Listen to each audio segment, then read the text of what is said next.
మీకు తెలుసా, విజయ్ గారు చిన్నప్పుడు చాలా తక్కువ మాటలే మాట్లాడేవారు. ఎందుకంటే చిన్న వయసులోనే తన చెల్లెలు విద్యను కోల్పోయారు. ఆ బాధ ఆయనను అంతులేని లోతుల్లోకి తీసుకెళ్ళింది.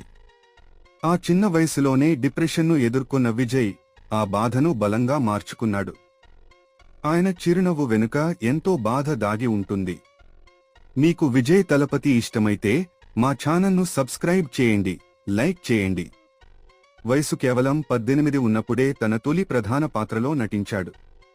పెద్ద లాంచ్ లేకుండా, పబ్లిసిటీ లేకుండా. కానీ నేడు చూడండి, కోట్లాది మందికి తలపతి అయ్యాడు. తన సినిమాలకు పబ్లిసిటీ చేయడం అనేది ఆయనకు అలవాటు కాదు. అభిమానుల ప్రేమనే తన శబ్దంగా మలుచుకున్నాడు. ఇదే నిజమైన బలము. ఒకసారి ఓ పేద కుటుంబానికి సహాయం చేయాలన్న ఉద్దేశంతో ఆటో డ్రైవర్లా వేషం వేసి నిశ్శబ్దంగా సహాయం చేశారు.